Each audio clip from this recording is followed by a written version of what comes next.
भोलापुर गांव का एक सीधा सादा किसान था छेदीलाल।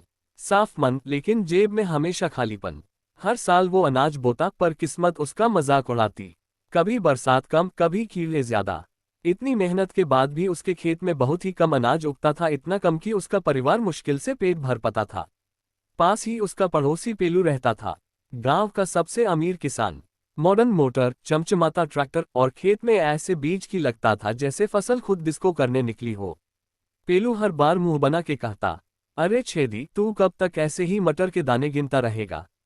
छेदी बस मुस्कुरा देता और बोलता, अरे भाई किस्मत भी कभी कभी आलू जैसी होती है, जमीन के अंदर छुपी रहती है। एक रात छेदीलाल को अजीब सा सपना आया। वो पूरे गांव में आलू बेच रहा था और लोग लाइन लगाकर कह रहे थे, छेदीलाल के आलू सबसे टेस्टी हैं। सुबह उठते ही छेदी बोला, बस अब की बार न गेहूं न चना, सीधा आलू। थोड़े से पैसे जुटाए, खेत में आलू बोए और आसमान की तरफ देखकर बोला, धरती माए अब की बार कुछ करिश्मा दिखा दे।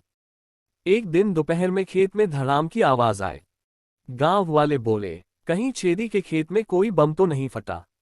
जब छेदी खेत पहुंचा तो देखा, खेत में एक चमकती गोल चीज पड़ी है और उसके पास कोई अजीब सा जीव पड़ा था। हरा रंग, बड़ी आंखें और कान ऐसे जैसे आम के पत्ते। छेदी बोला, ए भाई तू कौन सी फसल है। वो जीव बेहोश था जिसके कारण कुछ नहीं बोला। छेदी ने उसे झट से उठाया और अपने घर ले आया। वो जीव असल में एक एलियन था। 2 दिन बाद वह एलियन होश में आया और इन 2 दिनों में उसने छेदीलाल की भाषा भी सीख ली। होश में आने के बाद वह एलियन बोला, मेरा नाम जिप्पो है और मैं दूसरे ग्रह का हूँ। मैंने रेडियो तरंगों से पता लगाया कि पृथ्वी ग्रह पर ब्रह्मांड का सबसे स्वादिष्ट खाना मिलता है। मैं इस धरती पर कुछ स्वादिष्ट खाना खाने के मकसद से आया हूँ। पर जब मैं तुम्हारे खेत के ठीक ऊपर से गुजर रहा था तभी मेरी उड़न तश्तरी खराब हो गई और मैं तुम्हारे खेत में गिर पड़ा। छेदी बोला, कोई बात नहीं, तुम तब तक मेरे घर पर रहो जब तक तुम्हें तुम्हारी उड़न तश्तरी नहीं मिल जाती।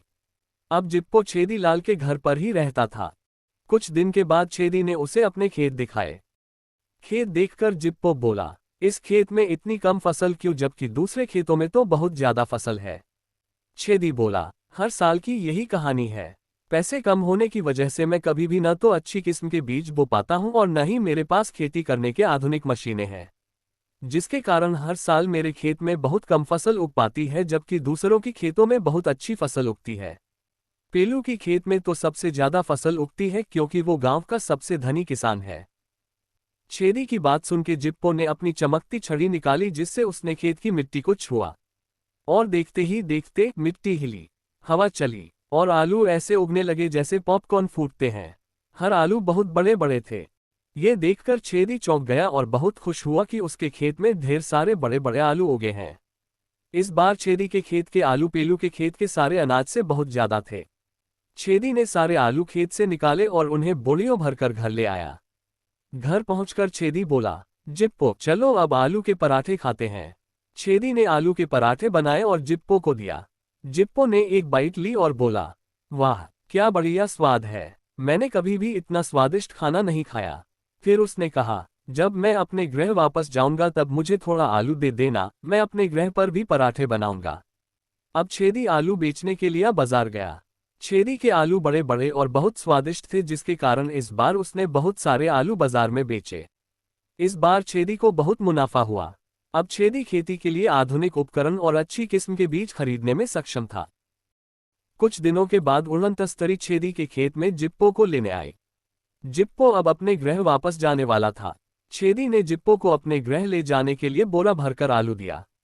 जिप्पो ने खुश होकर कहा, अब मैं भी अपने ग्रह पर आलू के पराठे बनाऊंगा और आलू अपने ग्रह के खेत में भी लगाऊंगा। ऐसा बोलकर जिप्पो उड़न तश्तरी में बैठा और अपने ग्रह वापस लौट गया। अब छेदीलाल के पास पैसे भी थे, औजार भी। हर साल वो खेत में आलू तो उगाता ही और साथ ही दूसरे फसल भी। अब जब भी वो खेत में जाता, आसमान की तरफ देखकर हंसता और कहता, ए जिप्पो भाई तू फिर से आना, मैं तुझे आलू के पराठे बनाकर खिलाऊंगा।